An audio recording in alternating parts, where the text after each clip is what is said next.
And tonight I'm going to introduce you to Ashley Kulhanek. She is the Ag and Natural Resources Extension Educator for OSU Extension in Medina County. So Ashley has a lot of extensive training for food safety and healing for the gardening program. She's part of the direct marketing team, if I remember correctly, Ashley. And she teaches all sorts of audiences about how do you handle your produce safely so you're selling a clean product so you're not making people sick. And another note about Ashley, she is a bug fanatic. So if you ever want to know about bugs, Ashley is the person to contact. And with that, I will let you take it from here, Ashley, and you should be able to share your screen. It says start share screen will stop others. Is someone else sharing? No. Okay, well, I guess I'll stop others. There you go. All right. So hello, everybody. So yes, thank you for that introduction. I am from Medina County and I am an entomologist by training, but I got my start in extension work with the Good Agricultural Practices team. So Good Agricultural Practices are specifically targeted to the farm for reducing the risk of foodborne contamination. And so that's what we're going to do a little introduction to this evening. So in the chat box, or feel free to unmute yourself, I'd like to ask you all, what does produce safety mean to you based on your experiences yourself, what you've seen in the news, what words, what thoughts come to mind when you think about produce safety as a grower, as a consumer? Share. Feel free to unmute yourself, or if you want to, use the chat box and I can read those out if it's easier to chat. Go ahead, Lorraine. It's easier to talk. There's a lot of things I could say about that, but the one that affects me the most is I've had several abdominal surgeries, and every time I do, they tell me I'm not allowed to have any fresh produce, fruits or vegetables because of the bacteria, and it's not safe. So I can't for 6 or 8 weeks have any fresh produce because of the pest, or not the pesticides, the bacteria that's on it. And that just blows my mind, because after surgery, I want to eat healthy foods to heal quicker, and I'm not allowed. And that makes you stop and think, wow, what are we eating? So I grow, that's when I started growing. It started very small and it's getting bigger and bigger. Try to grow as much as I can here without putting any of that stuff on, hoping that it's a little safer and hoping my next surgery, they'll let me eat it. I don't know that yet. Wow, that's the first time I've heard that, but it does make a lot of sense, because as we'll talk about, fresh produce without that kill step of cooking can carry risk. Someone wrote in the chat box that making sure people that eat the food that you're growing or in your kitchen don't make people sick. Absolutely. Does anyone here have a true up and running farm or farm business where you're maybe selling your produce? Because that can affect your bottom line and your ability to sell. I remember a couple of years ago, there was an outbreak related to romaine lettuce right around Thanksgiving. And even though it might have been just one farm, all the romaine lettuce was off of the shelves in the grocery stores. And if that's part of your Thanksgiving meal, it was gone. And so it can affect availability. It can affect the people's willingness to purchase a certain item, whether or not it's related to your farm, but it might have repercussions for that produce type down the line. Someone wrote, with 5 kids, it is scary when there are recalls on food, but you haven't been personally affected. That's great news.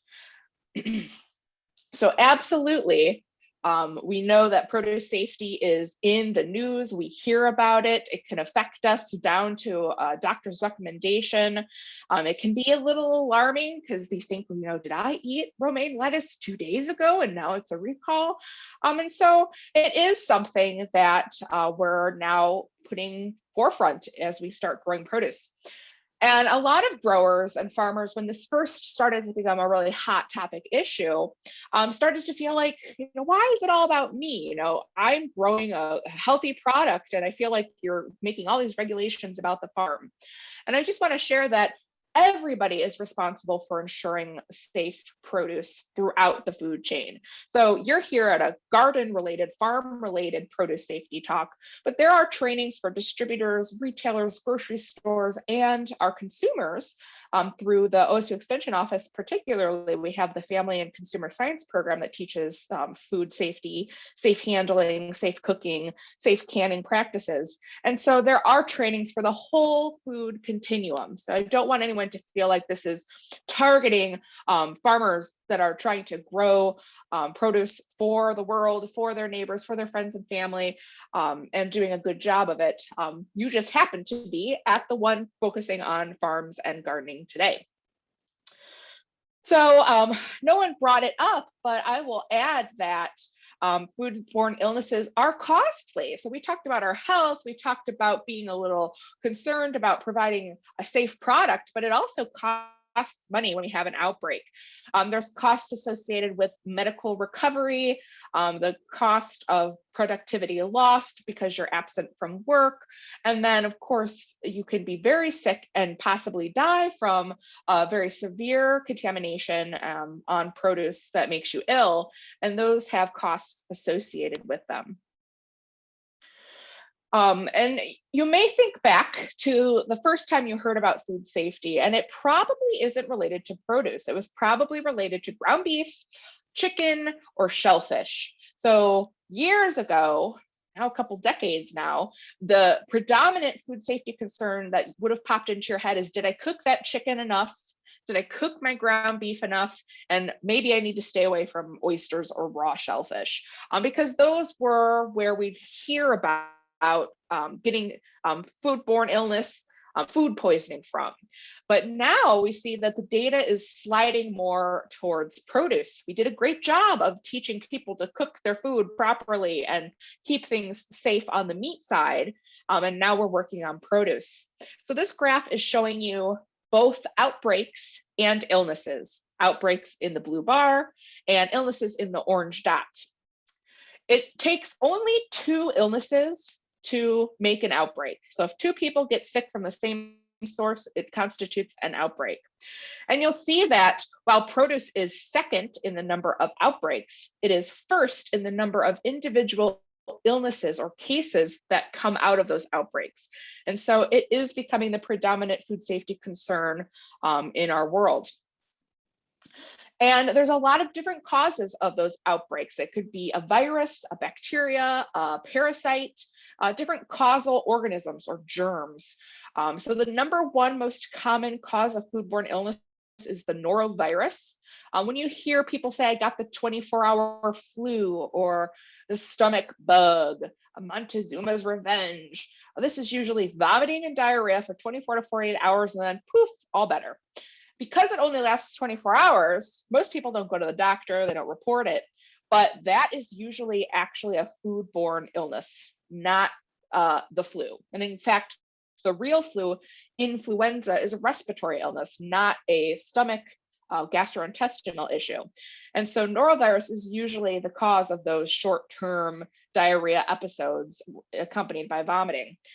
So it is the number 1 cause, and you can see that the minimum infectious dose is as few as 10 individual viral particles that can make you sick.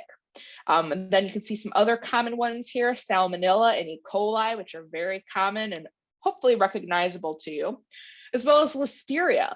Listeria is usually more commonly thought of around dairy and lunch meat, but it can be a contaminant on produce. And in fact, Listeria contaminated cantaloupe was one of the most infamous and most deadly in US history as far as foodborne illnesses.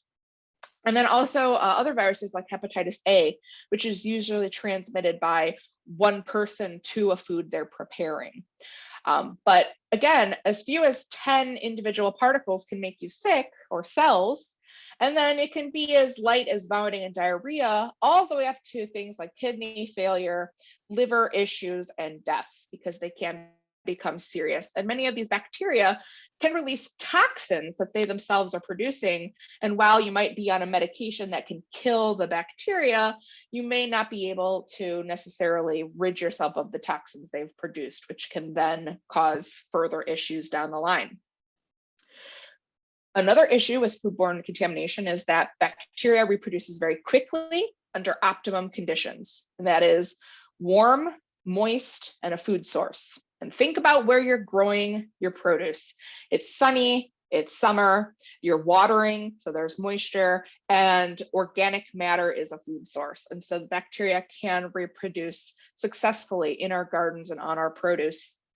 And you can reach 1 trillion bacteria in a very short amount of time. So there are a lot of challenges associated with fresh produce specifically that make it a little different than handling things like chicken and meat. As Lorraine mentioned about her illness, or the warning of potential illness as a result of her surgery, is that we often eat produce raw. And because we're eating it raw, and more often we're eating it raw, we are not having a kill step that would kill any bacteria that's on the surface of that product. Once pathogens are introduced onto the produce, they're very difficult, if impossible, to remove. So even though we have a habit of washing our produce when we get it home or before we cut it up, that's good, but it's never going to remove all the potential contaminants that are on the surface. We talked about how fast bacteria can multiply. We talked about how the infectious dose is very low. And also, bacteria can enter into the tissue of our produce items in certain cases, in which case no amount of washing is going to rid us of those germs. They're inside the produce type. And as we mentioned, people are now seeing it more and more. It's making it onto the news. We're hearing about outbreaks around the world as well as locally.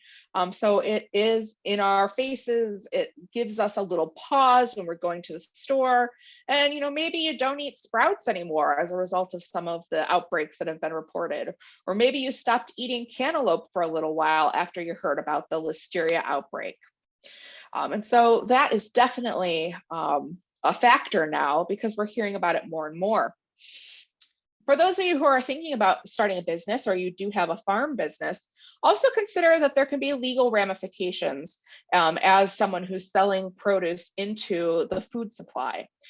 So this farm, Jensen Farm, was the farm at the center of the cantaloupe listeria outbreak in 2011.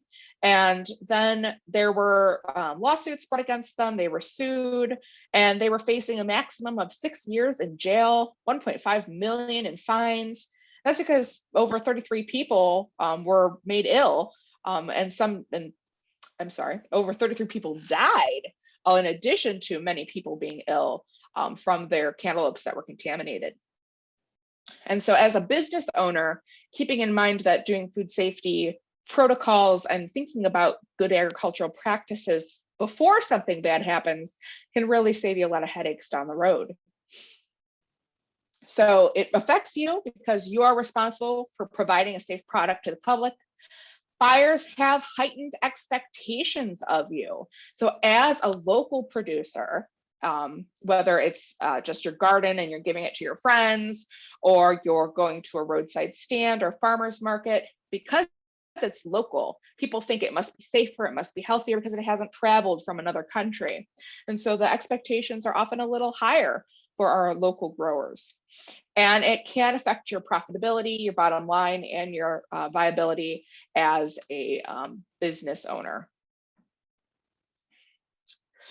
So the National GAPS program, the National Good Agricultural Practices program, was established in 1999 out of Cornell and collaborators to address on-farm food safety. And this is a voluntary program. So let me say that again. This is voluntary. Everything I talk about today is not mandatory of you. It's just guidelines and suggestions for ensuring safe produce and reducing risk. And by reduction, I mean we're never going to eliminate risk 100%. And it really started as a market issue. We were seeing grocery stores and distributors demanding these kinds of practices and protocols of their growers. So before it even became a law, it was driven by the buyers. This is just an introduction class But if you want to certify your farm, there is a GAPS audit program through the USDA that will actually GAPS certify you. So you can take trainings, and we have 3-hour trainings and 7-hour trainings through OSU, but those are just certificates of attendance. But if you need to have or want to have your farm or community garden certified, that would be through the USDA at a cost of $108 an hour. And if anyone has any questions about that, you can ask me at the end. We're gonna go quickly through that part. So let's get started on some of those best practices we're talking about to kind of reduce risk and prepare you for safe practices on the farm or garden. So we often suggest a farm food safety plan, and this can also be for a large community garden. And it's a set of written standards of activity that you as the manager or the owner of a farm would implement to prevent and reduce food safety hazards. Essentially, it's an instruction book. Your standard operating procedures, or SOPs, should be expectations for how you want things done. If I came to your community garden or your farm, I should be able to go into your SOP book and see how you expect everything to be run, from how do I harvest safely, how do I add manure, how do I irrigate, what kind of training do my workers get?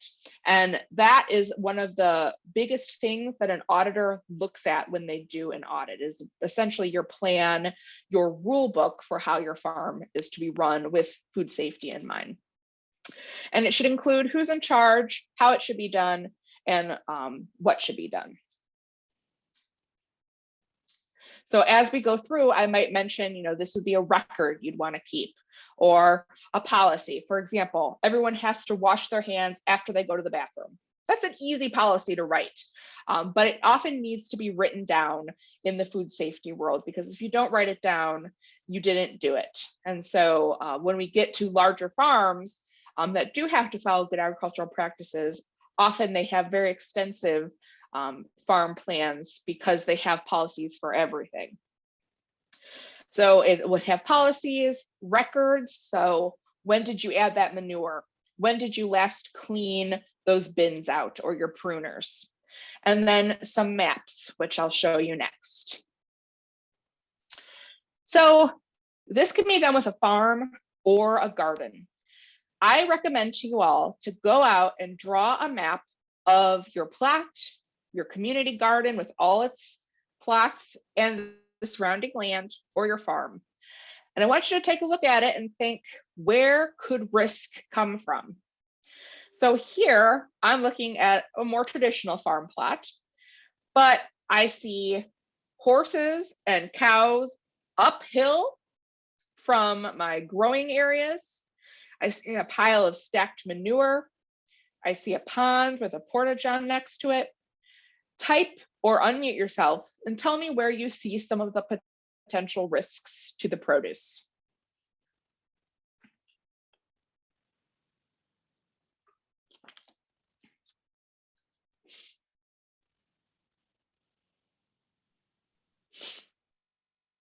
Well, I see that the pond is all downstream of everything. So where are you getting your water from? Great. So thinking about where you're irrigating from, if that pond is our irrigation source, it is the potential to be contaminated by raw manure from the pile, from the barn, from the hog pasture, the cow pasture, the horse pasture. Absolutely. We can also think that can run off in a good heavy rain into the fields themselves. Lots of manure happening at this site. The restroom is close to the pond. And what if that pond floods? Absolutely. So flooding is a huge risk to produce, to gardens, to farms. If that restroom falls over, is it going to contaminate the pond? And that packing shed is close to the pond too. Let's go to a smaller one that might kind of be reminiscent of some of your own gardens and community plots. So here we have some apple trees, blueberries, and strawberries. There's some woods, a creek, and a soybean field adjacent, and a burn pile right in the middle. Should that burn pile be there?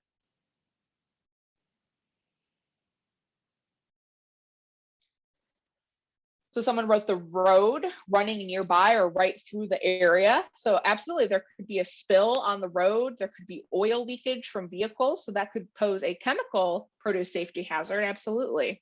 Especially if a heavy rain or flood occurs, it could carry contaminants from the road into your growing areas. That's true.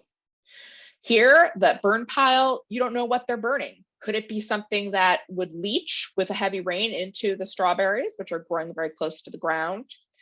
The burn pile, as it's being burnt, the ash could be blown into those fields. If that burn pile was a compost pile or a manure pile, that could also pose a contamination risk from the germs in poop. So manure, we're going to talk a lot about poop. And compost, even if it's all produce-based compost, they can have bacteria building up because, again, it's moist, there's warmth, and there's organic matter that can fuel those bacteria until it's reached the proper temperature. A compost pile can be a source of contamination. From our woods, what about critters? We're concerned about deer, we're concerned about animals pooping in our fields, we're concerned about animals eating our produce because we want a good yield. The creek could overflow. What is the quality of that water if we're irrigating with it? And are we concerned about drift from the soybean field? Is it compatible with our apples so close? As well as any critters that may come out of the soybean field. So that's the kind of mindset we're putting ourselves in today, is we're thinking about what could happen in the immediate growing area, but also the surrounding growing area that can pose a risk. And we'll talk about the heavy hitters: water, human contact, manure, animals, and then our own transport and storage. And so, correct, we don't know what is stored in the shed. So the shed could have chemicals in it that could spill, or heavy wind, be knocked over. It could be an area where maybe it's not a shed, maybe it's a little barn. It has some animals in it where there's manure risk. I always say, Ohio's windy. Things fall over, porta johns flip over all the time. Things blow around. So we definitely want to think about the whole picture of our garden. So do this with your community garden, with your backyard garden, with your farm, whatever you've got. Think about the neighbors, the roads around it, what's uphill, upstream, what happens when it rains, what drips where are you storing things, where are your compost bins, and think about how that could be a risk. And then we think about how can we move it? Could we move that burn pile? If it was a compost pile, could we cover it? Could we use contained compost bins where they're in a plastic tumbler and so there's no leachate? Can we shore up that shed to make sure it's not going to tip over, or store the products more safely so they can't tip and leak? Check the house. Does it have a septic system? Do we have to worry about that? And so can I move where I grow my strawberries so they're a little further away from the creek in case it floods? So that's the kind of stuff we'll be talking about as we go through. And if you have questions or specific scenarios of your own, feel free to chime in. And those were drawings, but you can, of course, use Google Map or Google Earth to kind of get an overhead shot. I know some businesses will do aerial photos too, if you want to get really close and kind of look around the area and see what could be a problem. So also consider prior land use, and this is really important for our urban sites as well. Could there be lead concerns in the soil?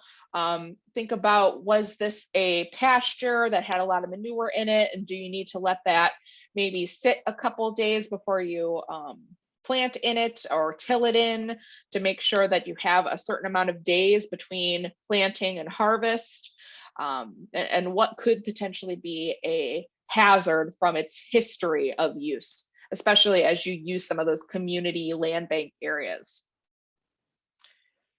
So we're going to start with water. This is a risk area for produce safety because water can transfer disease. We know that water can be a carrier of bacteria, viruses, protozoans, and helminths, which are, again, are other parasite or pathogens that can cause illness. We also know that water can carry pests of plants, so plant pathogens, water molds, fungus, bacteria that causes wilts and rot. It affects our shelf life, and it affects the health and quality of our plants and products. It can also carry weed seeds and introduce weeds into your garden. So water quality benefits us by, if we think about it and reduce our risks, we're improving our own risk, or reducing the risk of issues for our health, but also for the plant's health as well. So we're going to think about irrigation, chemical applications such as pesticides, fungicides, herbicides for weeds, any harvest applications that you might be using water for during harvest, and the cleaning of harvesting equipment. That's all pre-harvest. And then there's a whole nother set of considerations for after we harvest. So post-harvest water conditions for washing, cooling, and preparing our produce for sale. So there's high risk and there's low risk. Again, we're never eliminating it. And I'm going to talk to you about high risk and low risk, but understand that you get to decide what happens on your farm. And so if you have a high risk situation, that's okay. We just think about how can we maybe work to lower the risk as we go along. But you get to decide what is best for your farm, what can you afford, what can you take on as your gardener, as your farmer, to improve conditions. So the highest risk water for irrigation and pre-harvest use of water is surface water. This is going to be our ponds, our creeks, our streams. And because it's open to the environment, animals can get in it, defecate in it. We know about geese and ducks, and aren't they cute? But they're all doing stuff to that water. And so every day that water can change conditions. And that's what makes it high risk. A big thunderstorm comes in and things change. And we already talked about roads, and other chemicals can also be pouring into those creeks and streams used for irrigation, such as oil slicks, gasoline, tools and tractors and tillers, all the equipment we use around the farm, lawnmowers. Those could be potential chemical contaminants that can run into our water. And then we talked about manure, pastures, in that drawing, where we could have manure running into those creeks and streams as well. So that's our highest risk. Next, middle of the road is going to be groundwater or well water. So well water is going to be medium safety on this, but we're going to have a higher risk where we don't have proper seals. And that's why it falls in the middle. It's because a lot of times our cisterns and our wells are cracked. They're not sealed properly. Here you can see that there's some condensation built up on this one in the bottom left with the snow. And so that tells us that it's seeping. The well cap is not properly sealed anymore. And so things can get in, contaminants, runoff, what have you. Here we even see that this one's been knocked off probably by a tractor or a mower and needs to be resealed properly. So of course we want our wells to be properly sealed and safe from tractors, mowers, from knocking it off. You don't want to see rust or condensation built up, and you want to inspect those wells every now and then. And then our lowest risk is going to be city water, because the city sanitizes it and maintains it for you. So if we were going to put it on a continuum from high risk to low risk, we talked about the sources. Now let's think about how we apply it. Overhead irrigation, whether it's a sprinkler, a hose, a watering can, that's going to be the highest risk option, because you're putting that water directly onto the edible portion of the plant, whether it's hitting leaves of lettuce, fruit on a tomato plant or a pepper plant. And so we're increasing our risk. If we can make the decision to switch to drip or trickle tape or soaker hoses, we reduce risk significantly. We're then applying water directly to the soil, where there's less chance it's going to contact the edible portion that we eat raw. And if we added plastic or a mulch over those hoses, we reduce the risk even more by preventing splash up back up onto those edible portions from the soil. So those are the decisions you get to make on the farm. Can I change my water source, or can I change how I apply it to reduce the risk? And the question always comes up, as it just did, what about carrots or soil growing produce types, potatoes, radishes, things like that?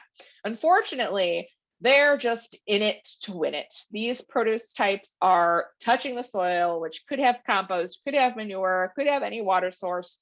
So fortunately, most of those are rarely eaten raw. So things like potatoes are cooked, carrots can be raw, can be cooked. And so the carrots and radishes that would be eating raw, there would be a higher risk food at that point.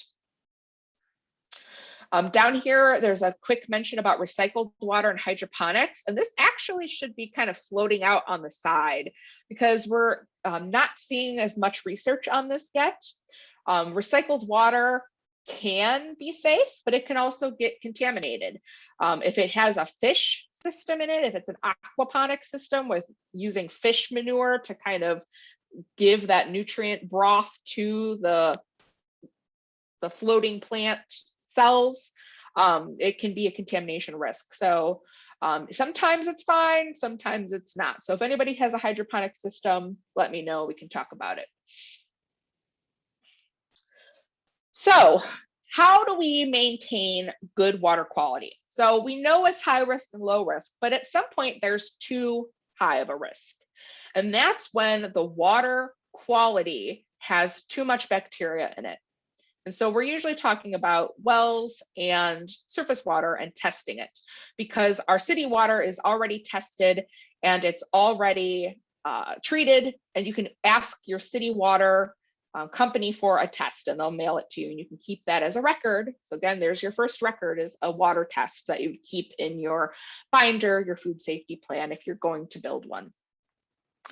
So the limit is 126 colony forming units, or CFUs. That's individual bacteria cells that will grow into a colony of bacteria on a petri dish. And this is based off of the recreational standard for water. So if you're safe enough for you to swim in and get splashed in the face and up the nose, then it's safe enough to irrigate with. If it goes above the average of 126, then we're saying it might not be safe to water your plants with it, because if I can't swim in it and get splashed in the face, then it's not okay to eat it. So that's where that number comes from. So if you want to have your water tested, whether it's your well or surface water, you would go to a water lab, and we have lists of water labs on Ohio Line Fact Sheet, and you'd ask them for a generic E. coli test enumerated. So we want an actual number, not positive or negative. And they will come back with a test out of 100 milliliters of water. That's a good question. So 126 colony forming units in 100 milliliters of water. So when you call the lab to say, I want a water test, they usually will mail you a kit to collect that water with. So they'll have a sterilized jar with the 100 milliliter mark on it. They'll show you how to hold it so you don't accidentally contaminate it with your hand. And then you would have to mail it back to them within a certain amount of time so that the water is viable for them to test for bacteria. So around here, the closest one that does agricultural water for us is Holmes Lab in Millersburg. And so this is what one of theirs looks like. And they give you a ton of other numbers in that test. But what I'm worried about is way here at the bottom. I see total coliforms. So coliforms is a type of bacteria. That's 365. Whoa, that's too much. But remember, we're only looking for the generic E. coli test, which is the second number, E. coli down here. And you can see that it's less than 1 colony forming units per 100 mils. That means it's safe for us to use for irrigation. So here it is again, close up. So again, we want an actual number. Coliforms is not the same as generic E. coli, is not the same as fecal coliforms. So they might have a lot of different numbers and names on that test for you. But again, you're just looking for that generic E. coli, which is essentially a stand-in or a representative sample for poop contamination or fecal contamination that could contain pathogens, because not all bacteria is bad. And so then you want to keep this as a record in a binder, a folder, somewhere safe, so that if something did come up or questions arose, you would be able to show that the water was safe to use. So here's a little decision tree. So if it's below 126, great, go ahead and use the water. But what if the test results come back and they're over 126 on average? So immediately you want to stop irrigating. You want to stop using that water and say, whoa, what happened? Why is my water so poor? So you can then do a couple of things. You can switch to municipal water, start irrigating from a city source until you've investigated why that stream, that creek, that pond, well, rain barrel, whatever it is, tested so high. You could just switch to an alternate source, whether it's going from a stream to a well to a stream, just whichever it needs to be, and then investigate and retest. Or you can treat the water. And so you can treat it by filtering it with different sand filtration systems. You can treat it with chlorine in line with the irrigation system, kind of like fertigation, where you're injecting fertilizer into irrigation lines. You'd be injecting chlorine or another sanitizer. And then you'd have to, again, retest at the end of each of those changes. Sometimes it's just a matter of stopping, letting the water settle because it was a big rain event, and then retesting, and maybe it's fine. But if it's an open water source or well, go check it out. See if there was a fish kill. Do you suddenly have 1,000 geese in your pond? Did the cap come off your well? Something may have changed that you can go and investigate and then address accordingly. This happened in New York. One of our extension colleagues there was working with a farm. The water was great quality pond water. And then all of a sudden it came back at 1,000 generic E. coli. And they were like, whoa, what happened? And the educator said, well, have you gone to the pond? No, they had just tested the water at the spigot. So they went to the pond and they found a dead dog floating in the pond. And once they removed it and let that water settle out, the water went back to normal. And Cassandra, I see the shocked face she shared. Sad story, but it took them just going to that pond and investigating to solve the mystery.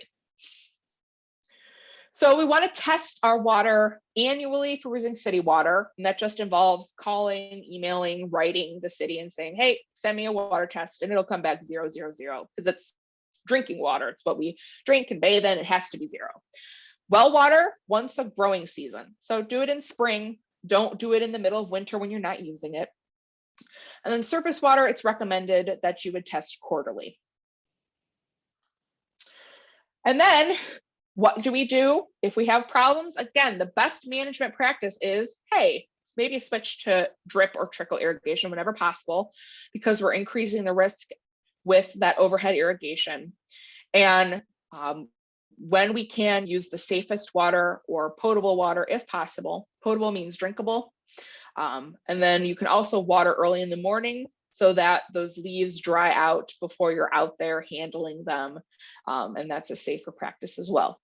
So think about your own gardens and how you can maybe make some changes that reduce risk. And Lee, I don't have a clock in front of me at all, so please help me know when there's half hour and 10 minutes and so. Okay, we're at 7:14. Okay, thanks. So for our farm practices, we can also avoid irrigation prior to harvest, which allows them again to dry out and get exposure to UV light that could help to kill off some bacteria. And then always inspect your pipes, the sources of your water, for possible cracks and leaks, because, you know, critters, mice, they'll chew through drip tape and you might get a leak, or some soil can get into those lines, and that might cause some contamination too. So just be on top of the quality of your equipment. A note about floodwater. So floodwater is special because it can have more than just bacteria in it. It could have sewage, waste, chemicals, toxins, rocks, metal, splinters of wood, all sorts of physical debris, chemical debris, as well as bacteria. And so we're not talking about puddling or ponding. We're talking about actual flooding, water out of control from a creek or a river, or storm sewers overflowing and they're beyond their capacity, that kind of water. So the Federal Food, Drug, and Cosmetics Act, this was way before food safety. They made it a law that you cannot knowingly sell produce that's been adulterated or contaminated into the food chain. And flood water constitutes contamination.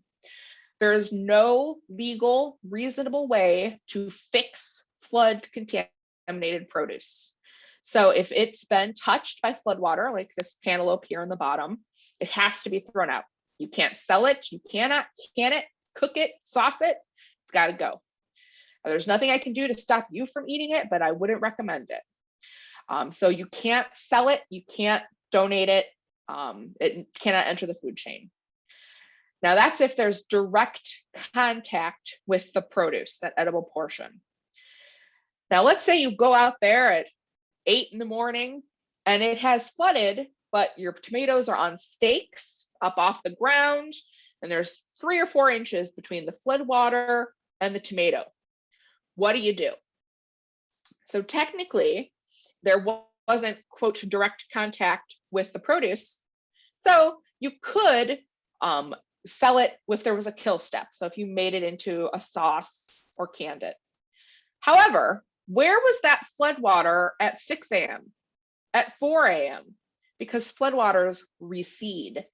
And so unless you're out there and have seen that that water was not up above your tomatoes, there could be a risk. And that's a risk you need to decide if you can take or not. Also remember that if there's flooding, there's usually a storm and it's raining or hailing, and that could cause splashing, which could splash contaminated water up onto your produce. So when it comes to flooding, our rule is when in doubt, throw it out, because this one is a serious offense and there is no legal way to cook it, clean it, wash it, make it whole again. Now, after we've harvested, post-harvest microbial quality has to be potable. So that means that we can use surface water while we're irrigating our crops in the field. But once it's done growing and we harvest it, everything from here on out has to be drinking water quality. The water has to test at 0 detectable generic E. coli. So you're looking at using well water or city water pretty exclusively. This is going to be for cooling if you're using dunk tanks or flumes, or just 5-gallon buckets of water to harvest things, dunk things, clean things in. Any sanitation, hand washing, tool cleaning, bin rinsing. Everything that happens after harvest has to have clean water. So most of you probably wash your produce to sell it if you are indeed selling it. And you don't have to. There's no rule that says you have to wash that product before you sell it. And so we do not recommend it, because when you add water, you're adding a wash step, you're adding a risk, a pretty significant risk, in fact. And so if you can get away with it, we say it might not be worth it. And as we talk a little bit more about some of the practices that go into the washing process, you might decide not to. So as the minimal processing is recommended, the little you mess with it, the better. So again, you'd need potable water. And if you're using any kind of dunk mechanism, so a tub, a sink, a bucket, an old bin, cooler, and you filled it with water and you're dunking tomatoes or lettuce, whatever you're rinsing into it, you would have to add a sanitizer to that water, because the sanitizer is going to prevent bacteria floating in the water from reattaching to all the other produce that gets dunked into that tank. You need to maintain water temperatures that are as warm or warmer than the produce. So what that means is don't put a hot apple or a hot tomato from the field, from your garden, straight into cold water, because what happens is the tomato and the flesh of that fruit goes brrr, and it contracts, and all the airspace inside the pulpy produce shrinks, and it creates a suction or a vacuum effect, And here on this picture on the right, you see some blue food dye. So we took a field hot tomato, threw it into cold water that was dyed blue, and through the stem scar of this tomato, it sucked in water that was dyed blue, and now you can see all that blue dye in the tomato. Imagine if that dye was bacteria or dirt. And so that gets sucked into the tomato and it can't come out now. You can't clean it, you can't wash it. It's going to affect the shelf life, the taste, the quality.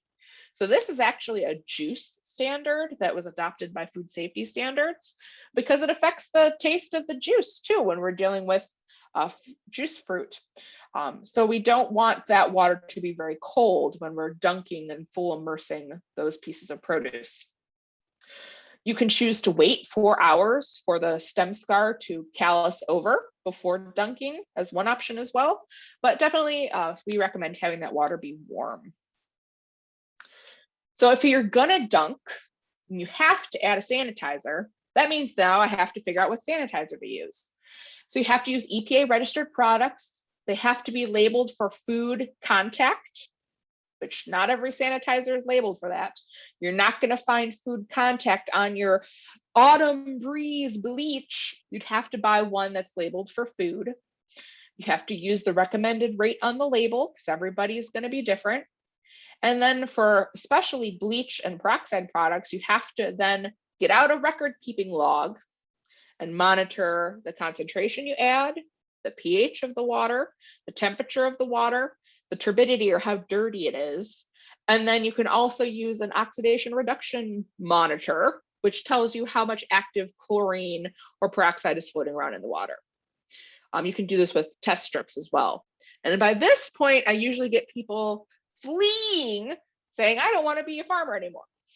And so this is why we suggest don't dunk your produce, don't wash it if you don't have to, or you can use a single tray with drainage underneath it and you can use a hose and hose it off, but then it's not sitting in a tub of water with other produce mingling around with the germs.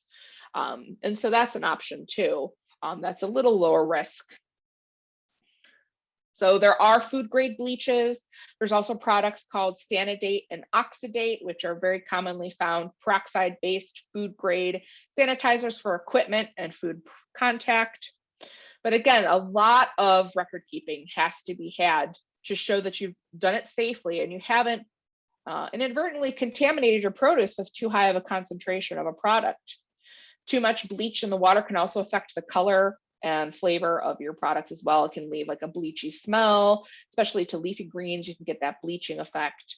And so it's not an easy step to go ahead and sanitize that water. So turbidity, I mentioned, was how dirty the water gets. You can see in this picture, we going up in muckiness, how much dirt is dissolved in there and organic matter. And as the dirtiness goes up, any sanitizer you add to that water gets deactivated. So imagine dirt floating around in water, soil particles, pieces of leaf debris as you rinsed off a product.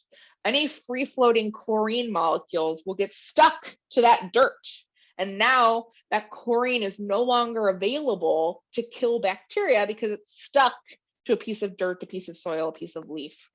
And so you have to dump the water and start over as soon as it gets too murky. So you should never be taking lettuce or any piece of produce and dunking it into a tank like showing here, unless you've got sanitizer in it and you're monitoring it on a regular basis, which can end up being a full-time job on its own. So another tip, you cannot sanitize a dirty surface. So we want to make sure that any surfaces, tools, bins, tabletops are cleaned first with soap and water and scrubbing before adding like a Lysol wipe or a chlorine bleach solution to sanitizing a surface. This was one of the big problems with the Jensen farm outbreak related to listeria. They weren't cleaning their equipment properly and they weren't using proper equipment. They had retrofitted some potato machines for cantaloupe, but you can see here that they had buildup of dirt and grime that they weren't scrubbing off first. You can see all this leaf debris buildup. So you need to scrub off that physical debris from bins, containers, tabletops, harvest bins, tools that you're using, and then you can sanitize over top of that cleaned surface. And make sure you're picking materials, tools, and equipment that's made to be easily sanitized and cleaned. Is there drain?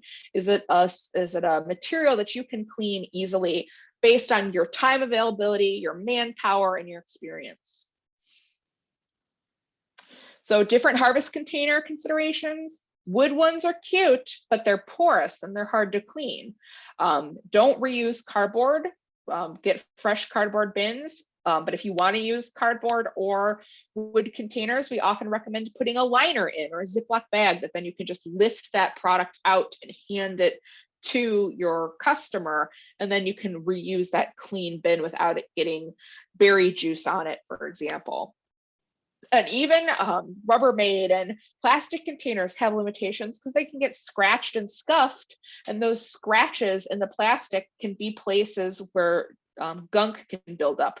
Think about your plastic cutting boards at home, guys. After you've been cutting and cutting on those cutting boards for a long time, you get those scars in the plastic where gunk builds up. And so that can happen in a production setting for a farm or garden.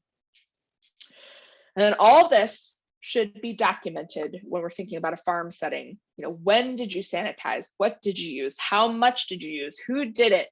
And what were the pH and the temperature of that water? So that's a documentation step that you'd need. Whew! So that's the big scary part of food safety training for farmers and for gardeners. Now we're going to talk a little bit about soil and waste or manure that's added to our soil. So we know that soil amendments can be a source of foodborne pathogens because it's something we're adding to the system, especially when it comes to manure-based products.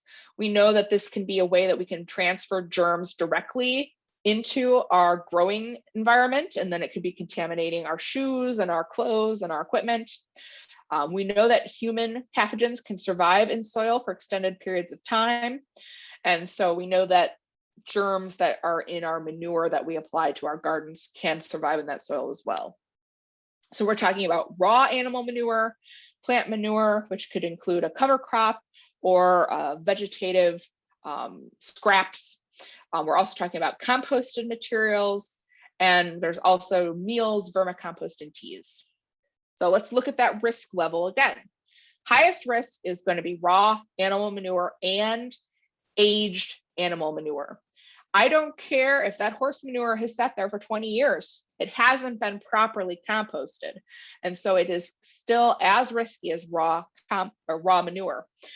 So you do want to see things composted properly. That's going to include getting that pile up to a certain temperature where it's killing harmful pathogens and promoting the beneficial microbes that cause the composting process. And also turning so that outer crust gets inside to where that heat is happening and has a chance to cook off too. Compost teas are a little wary because you're taking safe, properly made compost and you're adding water to it, which is a risk. And so compost teas, they're not really worth the effort you put into them. Just use straight compost. So then we're looking at composted animal manures, composted plant material, and raw green manure, which would be like a cover crop. And we should probably just change that to say cover crop. In gray is bone meals and vermicompost, and that's because we don't have a lot of research on it yet. The idea behind vermicompost is that worms eat your product that you've put in the bin, and out comes worm poop. And so then it's worm manure. So do we treat it like raw manure or do we treat it like compost? And we just don't have the data on that to know if the worms are doing a bacterial reduction in that feeding process. So I would say treat it like raw manure. We don't know of potential risks from things like bone meals, fish meals. So I'd say treat them as high risk as possible when you don't know. And there's no known contamination risk from chemical additives like Miracle-Gro and fertilizers. So that should be on the low risk side. So never side dress with manure. You want to make sure you're applying manure early in the season, incorporating it into the ground, and then there needs to be a pre-harvest interval. So we'll skip mushroom compost, bagged compost. So bagged compost is going to have been cooked properly. It'll have records on the outside that it has been certified as a compost. So that would be at a store. If you go down the street to Joe Smith, who says he's got compost, you need to make sure he's composted it properly by asking him for his records. And if he doesn't have records, treat it as manure. Mushroom compost, that would probably be treated as a green compost, unless they have added manure to it. And you'd want to ask them if they have documentation of that compost having been composted properly. So let me get into this real quick. So when we're applying manure, aged manure, or a compost that we can't prove has been composted properly, so something you made in the backyard, something you bought from, shady people down the road, you can treat it as raw manure. And all you need to do is make sure you add it to your soil, your garden, your farm, at least 120 days before harvest, if the edible portion is touching the soil. So that's root crops, leafy greens, strawberries. It could be tomatoes that aren't staked up. Anything that's growing on the ground, melons, zucchinis, you need to have at least 120 days before the harvest date. It needs to be applied. So you'd be doing it early in the season. And then if it's not likely to contact the soil and the manure, so things like brambles and blueberries, fruit trees, peppers that are pretty upright on their own, or things you stake, then you can do it 90 days before intended harvest. And that's based on the National Organic Program's standards. And so that was adopted by the food safety world as a safe practice to reduce risks. So compost, how do we know if it's been composted properly? This is based on the federal biosolids law for safe compost. And depending on the style of compost, so windrow is where you're turning it, and that's the most common one. Static aerated is a pile that doesn't turn, but it has like PVC pipes stuck through it with holes. So that windrow system where we're turning it, the pile needs to get up to 131 degrees Fahrenheit. And then it needs to stay there for about 15 days at that temperature, and then you turn it. And then you need it to get back up to 131 degrees, and then you turn it. And you need to turn it at least 5 times to ensure that outer crust layer gets incorporated into the center where the heat is at to get some cooking done. So we're going to need some time for that compost to be turned and cooked. So when you go to buy it from, a landscaping company that's selling mulch and compost, they should have records of the temperature, when it was turned, what the dates were, and how many times and how long it's cured. And those records are what you would need to keep on file to show that this was a proper compost. Or if you buy it from a retail store and it's in a bag, it has been through this process and it's been certified as a certified compost. Additionally, some landscape companies or people who are making it, they might have it certified, which is another process where an outside agency would verify those records and certify that it's proper compost. So if you are interested in doing this for your own compost piles, the Ohio Ecological Farm, I never know what it stands for, Farm and Food Association, I think, OEFFA, they have a great compost record template on their website you are able to use. And then we recommend, if you're storing compost or you have a compost bin on your property or at your community garden, store it as far away and downhill as possible so there's no leaching and running off. And you can cover that compost pile to prevent wind and other things from blowing incomplete compost onto your produce. Any questions about compost and soil before we move on to animals?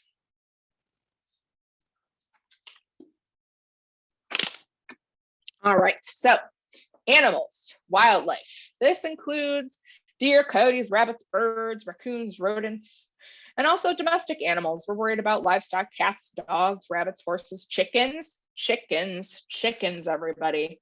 I know everybody likes having chickens in their garden, but it's a no-no from the food safety world. So you're essentially going to go out into your field, your garden, and just look around for signs of animal intrusion. Look for tracks and poop and damage from animals. Then you're going to flag any contamination, and you don't want to harvest. The best practice is 5 feet radius.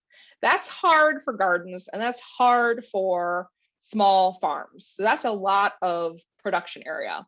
So I say consider the poop. Rabbit turds are hard. They are not wet and they're not splashing. So you might be able to just not harvest in the direct area where that material is. But if a cow got loose on your farm and there were big old cow patties, which are wet and splashy in your field, you might have to do the whole 5 feet because that splash radius could go far and contaminate your produce. So you want to do this around harvest time to make sure that you're not harvesting anything with poop on it, essentially. And also you can do this to go around your field and say, is this a hot spot? Are we attracting animals? Do we need to consider some things like fencing or deterrence? So we're worried about birds in our packing sheds and flying over because they can poop in the air. So I always say never pick the white raspberry or anything that has bird poop on it. You're not going to pick, you're not going to put that into the food chain. You don't want to just wash it off, just don't sell it. You can also use decoys like rubber coyotes and rubber owls and falcons. You can put up netting in your packing shed, barn, or if you have just like a shaded area or a shed, that kind of netting can help deter them from nesting nearby.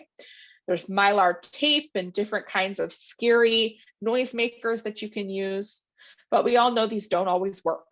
So you can see here, this coyote is right next to this goose and it's not doing anything. So often when we use decoys like this, you have to move them daily to have them be effective so they don't get used to it. So you do not have to burn down the forest. You do not have to kill all the animals, but we have to try to keep them out as best as possible so that they're not affecting the amount of produce we can ultimately harvest because they've pooped all over it or taken a bite out of every tomato, every ear of corn, because we can't sell it then. So it's up to you to decide how much and how far you want to go as far as deterring it. This includes removing culled products, keeping those compost bins far away because that can attract rodents and other small mammals to feeding. If you have standing water, that's bad for mosquitoes, but it's also an attraction to animals that are looking for a drink. So fix any leaking irrigation pipes and make sure that you don't have any like big buckets and things out there that are filling up with water. Also think about domestic animals. Yes, Lorraine wrote, we have trouble with stray cats. So here we are. Cats can be a very big problem in our urban spaces and community gardens because they're using them as litter boxes or they're being attracted by mice or birds that are their food. And it's very hard to deter stray cats because they can jump over fences and through a lot of our fencing material. So you're just going to try not to attract them. You can put out live traps and bring them into shelters, but it's very hard to deter all the animals. You also do not want to bring in your pet dog. So dogs can transmit things like norovirus. So your dog doesn't get the 24-hour flu, but from norovirus, but they can carry it and they can transmit it to you. So that's when we're talking about, well, I like having my dog because it scares away the cats or it scares away the deer, but it also is a risk. So if you can train it not to go in the growing areas and just stick to the perimeter, that could be an option. Fencing is great for those urban spaces if you have the funds for it and the manpower to install it. But this is not a perfect system when it comes to wildlife and food safety. It's just do the best you can here. Groundhogs, absolutely. They are tomato thieves. So also we're dealing with rodent traps. You want to make sure that you put bait stations away from your storage areas. So bait outside, empty traps inside, so you're not attracting them into any barns or produce areas. But check traps regularly if you do have mice and rodent issues so that you can empty them and refill them with bait. So again, fences, decoys, noisemakers, that's really all we got. And it's not a perfect system. So just do the best you can. Deer, I know that some people recommend like a fishing line at nose height, and as they bump into it, it kind of deters them. But fencing for deer, I think it has to be 9 feet high, and usually you have to angle it so they can't jump over it. So we're going to move on to humans. So we are germy. We're all really aware of that this past year and a half, where we're wearing masks and staying away from each other. We transmit germs. So we need to make sure that everybody who is in the garden and on the farm, whether you're the owner, the worker, a visitor, or volunteer, you have to be trained on food safety. They need to wash their hands. Don't wear jewelry. Wear clean clothes. Don't pick produce when you're sick. And this will help reduce our risk. So this section can really be boiled down to wash your hands, wash your hands, wash your hands, and don't pick produce when you are sick. So we talk about wearing clean clothes so you don't transmit germs from your clothing. Don't wear jewelry because it can build up bacteria around rings, bracelets, watches, and they're also a hazard for equipment. We've had, loose bracelets, loose necklaces get caught in equipment and cause injuries. You can have special boots for the garden or special aprons, whatever works for you. Just don't cross-contaminate it with, don't wear that apron into the kitchen and handle raw meat. Don't wear those boots into the barn and scoop, horse manure.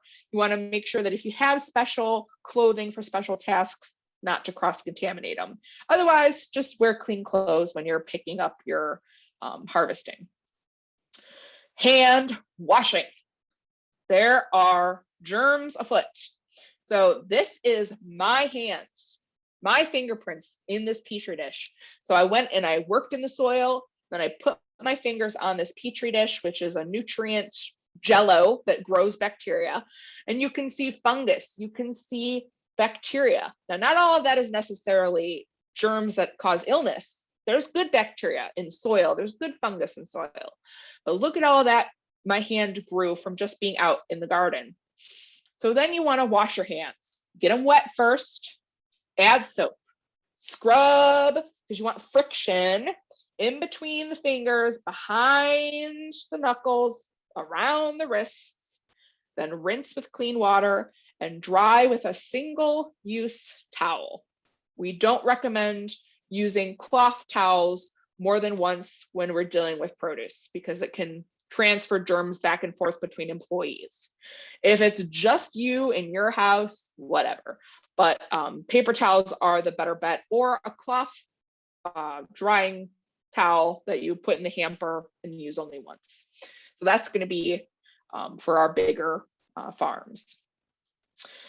So here we have what's called Glow Germ. It's a lotion that you put on your hand that shows where you missed. So everything that's glowing is showing where the hands did not get washed thoroughly enough. So we're always concerned about that thumb around the back and in the webbing around the cuticles of the fingernails. And that's especially important because oftentimes our fingernails puncture soft fleshed produce like zucchini and cucumbers. And when we puncture, we could insert germs into those wounds with our fingernails. So keeping those clean is a great recommendation. Now, as I said, those are my fingerprints. This is after 20 seconds of washing my hands with soap and water. Again, I can't eliminate all the risk. There is bacteria that lives on our skin naturally, normally, but I have removed a lot of fungus and bacteria causing organisms from my hands after just 20 seconds with soap and water. It does not have to be antibacterial. It does not have to be liquid. It can be, a bar soap, it can be regular soap, because it's really about the surfactant, the soap lifting the dirt and the friction on your hands. Now, COVID, we are living in the land of hand sanitizer. Here, this is before hand sanitizer, and after hand sanitizer. These have not been doctored. What happens here is if I go out and work in the garden and my hands have physical soil on them, debris, when I add hand sanitizer to my hands, the alcohol binds up to the organic matter. It binds to the soil particles. It binds to the dirt, and it does nothing to act on the fungus or the bacteria that might be present on my hands. So while it's great in the healthcare system, or me just standing here talking to you, I can use hand sanitizer because my hands aren't soiled. But when you're in a garden where you're digging and grabbing and there's organic matter, then hand sanitizer is not a substitute for hand washing. So you can't just clip on hand sanitizer and think you're good to go. You really have to have water, soap, and a trash can and single-use towels. So community garden folks, I really recommend you making a hand washing station. That you can buy them fancy and expensive, or you can just get a Gatorade container like here on the far right, a paper towel holder, and a bucket to catch the dirty water in, and a trash can with a lid and some soap. And just making that available for 20, 30 bucks can really help encourage hand washing of all your plot owners, your volunteers, your guests that come into those spaces. This is one of the big ones. If you're only going to do one thing, hand washing. So again, we want to have continuous flow, so you don't have to keep touching the tap to turn it on. So a way to turn it on and turn it off. Soap, towels, something to catch the dirty water in, and a place to put it. Whether it's, I can put it, take it home and dump it down the drain, or if you have a drain available. Some cities will not let you just throw it into the storm sewer or throw it into the grass. So see what the rules are for gray water in your area. And then a receptacle for those paper towels. Okay, restrooms, you need to have a restroom available. They want it to be within a 10-minute walk. If you have employees, you need to have one toilet per 20 workers, and that's an OSHA standard more than a food safety standard. And then having hand washing available for restrooms. Make sure you tell everybody to use the restroom and not pee in the field, because I know guys, just go walk behind a tree. Nope, we don't do that anymore, because again, land, drainage when it rains, we don't want to deal with that because our germs are the worst. If you have porta johns at your farm or at your community facility, make sure they're far, far away from the field. We get windy days, it does tip over porta johns, and if it tips over into your growing area, that's not going to be good.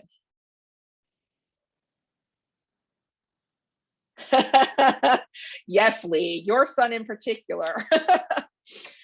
Then if you are managing a farm operation, or you're thinking about going that next step to have a farm food safety plan, you'd also need to have restroom documentation for when it was restocked and when it was recently cleaned. So this could be in your house if you just have a couple people coming to your farm and they're using the restroom in the home, but you just need to keep track of, hey, there's always paper towels in there. I restocked it Sunday of each week. I clean it Tuesday of each week. Whatever you do, having a record of that cleaning is recommended. Then again, don't pick when you're sick. If you are sick, you could transfer those germs to produce, and then when I eat the produce, I could get sick. So we're looking for coughing, sneezing, sweating, vomiting, diarrhea, using the restroom a lot, persistent cough, fever. So you can have them have a job that doesn't involve produce. Maybe you're fixing the fence that the deer got through. Maybe you're writing the food safety plan and recording everything, but they shouldn't be near the produce, or send them home. Injuries. Blood is a foodborne contaminant. You cannot sell produce that has had blood on it. There's no washing it off. There's no cleaning it. It's got to be trashed. So if someone gets hurt, make sure you have a first aid kit on site or in your car and available. Make sure that you stop harvest immediately, call 911 if necessary, administer first aid, notify whoever's in charge of the garden, the farm. Flag the area so that you don't harvest anything that has blood on it or vomit or urine, anything like that, and record the incident. This is one where if you don't have any plans of doing food safety, but you have a community plot, you should still have maybe an injury log. I think that would be beneficial to have even regardless of food safety. But if anybody gets hurt on that community property, you might want to keep documentation of that. So this is what an example of what that could look like, the date, who was hurt, where was it, where did it happen, what happened, what action was taken, did they come back to work or were they sent home, sent to the doctor, things like that. Thank you, Lee. And we'll wrap it up here with final thoughts on storage and traceability. So if you're going to store your produce and you're not going to harvest or sell it right away, you need to make sure that it's stored at 40 degrees or below within 2 hours. This is also helpful if you're worried about things like spotted wing Drosophila larvae developing in things like berries. Getting them into the fridge quickly can help reduce the development of those pests. And then you want to make sure that any places you're storing it, whether it's a bin, a barn, a packing house, a fridge, that those are cleaned regularly and don't have that debris build up and things to be concerned about contaminating your fresh produce. You've done all this work and now you need to make sure you store it in a clean space so that it doesn't get contaminated now at the end. When you're transporting things, think about the truck, the car. Is it clean? Did I just haul manure in it? Did I just haul compost in it? Did I just have a bunch of chickens in the back seat? Just make sure that you're not putting that produce directly onto something contaminated. And if you're driving down the road, cover that produce because rocks, debris fly up when you're driving. And every time I use the windshield wiper fluid, it flies over the top of my car and it probably lands on somebody else. So you don't want that to happen to your produce. So lastly, this is kind of big picture for larger farms and is potentially less applicable for a gardener, but traceability is the new way we're trying to keep track of where produce comes from and goes in the event of an outbreak. So how did we know that those cantaloupes with listeria came from Jensen Farms? We were able to trace it back based on their barcode system and the data that was collected by the sellers and the buyers. And so it can be complicated with barcodes, but we can make it really simple for a garden, a community garden, or a small farm as well. You just want to keep track of one step forward, where did the produce go, and one step backward, where did it come from? What field was it in? Who harvested it? When was it harvested? So we want to know what type of produce left the farm, the date it left the farm, how much, and where did it go? So I took 5 pints of blueberries to the Trumbull Farmers Market on July 1st. And you just keep that as a record in an Excel sheet. You can handwrite it in a little journal. So that's all you need to do.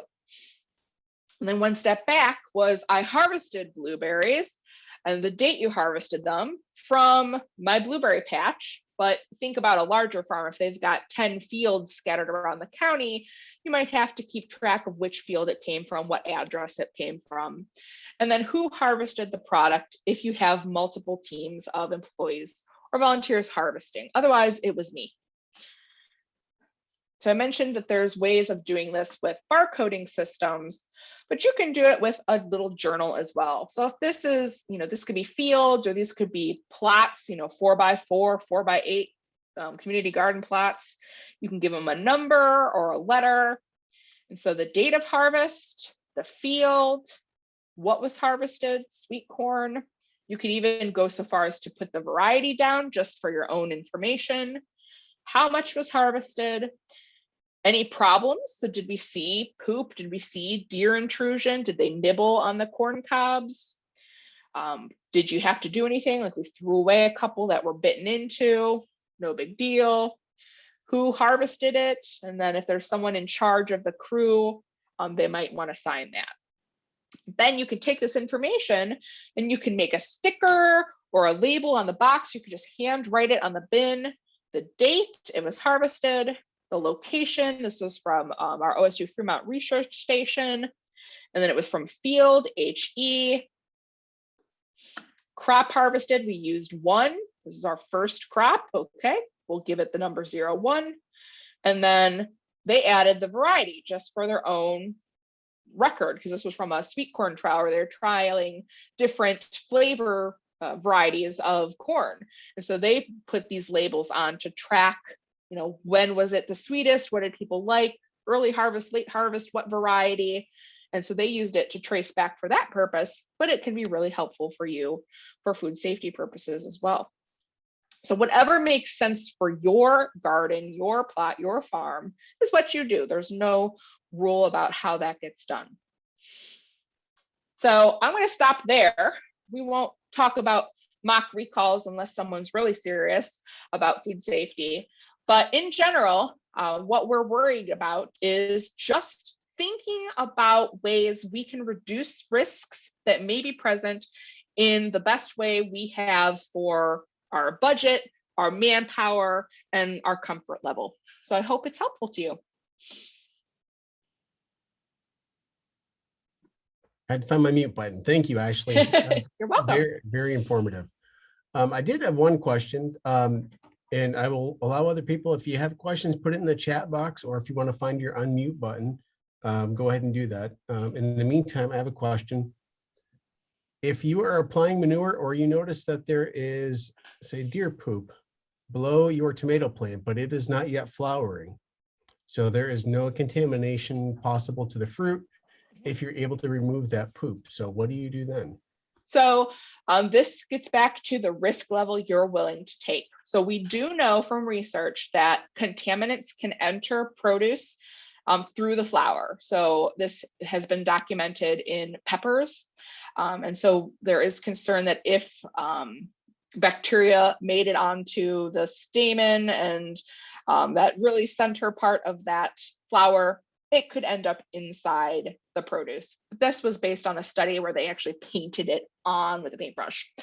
So if it's something dry, again, like deer poop, rabbit poop, I would not be concerned about it being on the edible portion of that produce. But if it was something wet, like a cow patty, that's when I'd say, maybe you'd have to take a look and see if there was any splash marks. But yes, we're talking about the edible portion is the big concern. And especially, again, if you can get 90 days pre-harvest, that's also the factor too. Okay. And there was another question that came in earlier, and you may have addressed it already, but what do you recommend for deer? And what are your thoughts on the use of the cat scat mats? I'm not familiar with that, but what are your thoughts on deer and cats? Okay, so with the deer, again, the really only things that work have been really good fencing, but I have seen taking that clear fishing line and just running a line at nose height, and as they try to walk into the garden bed, it kind of stuns them as they hit their nose on it, but they don't see it, and it can maybe kind of deflect them to another plot or another part of the garden. It's not foolproof by any means. There are deterrents, but they usually smell or taste bad, and you wouldn't want to put that on a consumable product. And then cat scat mats. I'm not familiar with this product. I would just say make sure that those mats themselves do not pose risk. So if they're just like a mat that would act like maybe a rubber plastic mulch or a plastic, like black plastic mulch sheeting, it probably wouldn't be a problem, but whether it's effective, I don't know. It has nubs on it. And so the nubs look like little spikes, but they're not going to actually harm the cat. And you're right, it is like a recycled plastic material. And so some people said they have found it effective. Okay. And that's what I was just questioning, like, what were your thoughts on it? Because obviously there's always these quote unquote home remedies, but that actually seemed to be a physical barrier that might work, but then also might not harm either domestic or wild animals. It sounds like it might be an option, almost like using newspaper or cardboard as a weed barrier. So I don't see why it would hurt to try it, but I don't know if it'll be effective. And it might be expensive to do the whole garden space with those materials. Cassandra had a question. So I've heard alpaca manure is different from other types of manure, not as much bacteria. Is this true? And should we still treat it as a cow or chicken manure? You still have to treat it like raw manure. And I think I caught up. You did a good job catching them as they came in. So if I missed one of your questions in the chat box, please jump in and ask it again. So again, these are best recommended practices. It's voluntary. Don't feel overwhelmed. I like to describe it as building a candle. You're dipping the wick in wax over and over, and you're building a layer each time of information.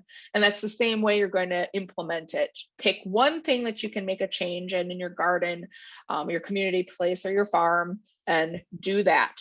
You don't have to do it all at once. And again, it's what's best for your abilities, your pocketbook, and what risks you're willing to take on the farm or garden. All right, we'll give it just another second here for any last minute questions to come in. Oh, Amy did mention nothing but rain should go down the storm drain. So all of your gray water, do not put it down the storm drain. Yep. So we usually tell people that they would want to dump that into the toilet or down into the sanitary sewer drain, not the storm sewer. You're welcome, Amy. Thank you. If there are no more questions, thank you again, Ashley. This is very informative. And this presentation will be recorded and available on the USB drives we sent at the end. So thank you. All right, you're welcome. Bye, guys. Right. Right, Thank you so much, everybody. Any closing remarks? Keep an eye out for an email. Lee and I have a couple of questions for people in regards of how we're going to get materials out to you. I know I've said that, but keep an eye out for that email, and we'll see everybody next week. Yep. We're learning about soil testing and nutrients, if I remember correctly. At least it's my calendar to talk next week. So we'll see you all next week. Thanks, Ashley. Thanks, Cassandra. You're welcome. Bye. Take care.